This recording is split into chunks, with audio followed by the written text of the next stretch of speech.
politicians and citizens rallied against the great powers that be and saw remarkable changes enacted.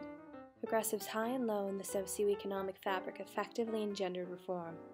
They succeeded in that progressive like Theodore Roosevelt, Ida Tarbell, and the state of Oregon led the country into thoughtful change, but the country's experimentation with prohibition taught the progressives that there is a boundary between following one's morals and taking them to a difficult extreme.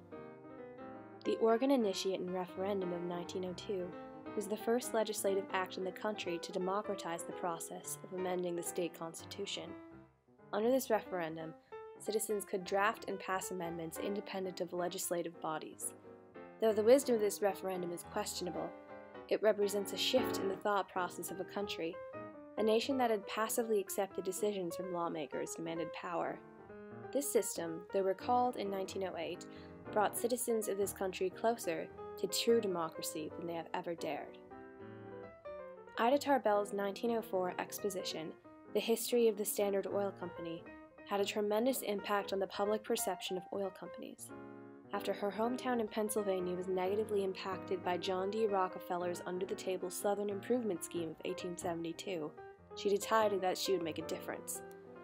Tarbell slowly grew more prestigious in the world of journalism, known for criticizing business monopolies for disturbing and confusing people. Her use of investigative journalism, or muckraking, exposed the oligarchic structure of business monopolies and the unsavory practices on every level. It paved the way for bold journalists going through the 20th century, notably influencing the investigators who uncovered the Watergate scandal. The Pure Drug and Food Act was passed in 1906, along with the Meat Inspection Act. These acts were necessary because they were very meager, if any, regulations on the quality of packaged foods sold to Americans. This was especially problematic in that meat, which is known to be especially dangerous when gone bad, would often go bad. Illness was no doubt a consequence of this slip. These issues were brought to awareness due to muckraking journalism, and Theodore Roosevelt, ever the progressive, readily supported these causes. The Triangle Shirtwaist Fire of 1911 was a horror show for the people of New York. The building was known famously for being a triangle wedged in a street corner in between two other high-rise buildings. The operation within was a classic second-wave industrial factory, employing primarily women, operating machinery to create shirtwaists. The wedge-shaped building had 4 elevators and several stairwells, but, in accordance with standard procedure, the exits and stairwells were blocked during business hours to avoid theft. Because the business involved highly flammable cotton and few precautions, the fire took the lives of 145 workers, most of which were immigrant women. The result of this tragedy was a great advance in fire safety practices in building codes. The 16th Amendment was arguably one of the most inevitable amendments ever to be passed. This amendment normalized regular taxation on all U.S. citizens. It is reasonable to think that it would happen in this time period, as it was a legislatively active time. The 17th Amendment, which was passed in the same year, made federal the growing state trend to directly elect senators, as opposed to electing a sort of congressional electoral college. The 17th was primarily common sense. Both of these were passed in the year of 1913. The 19th Amendment signified the celebrated admissions of women to the proud tradition of voting in the U.S. system. Like its sister, the 18th Amendment, the 19th was passed in the year 1919. Much like the 18th, the 19th was passed under extreme pressure from politically active women intent on gaining power in the political sphere.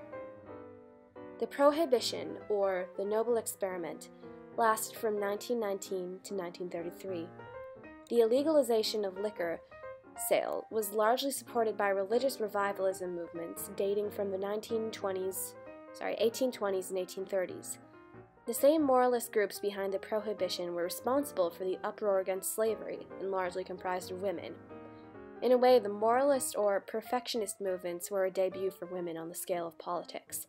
Seeing that they had influence in the public sphere made them realize that, giving more rights, like the vote, women could exert more power over politics. Other than empowering women, however, the Prohibition had ultimately negative effects. Saloons, restaurants, and movie theaters were closed because they could no longer carry alcohol. Annually, about 1,000 Americans died of alcohol poisoning due to the questionable brews available.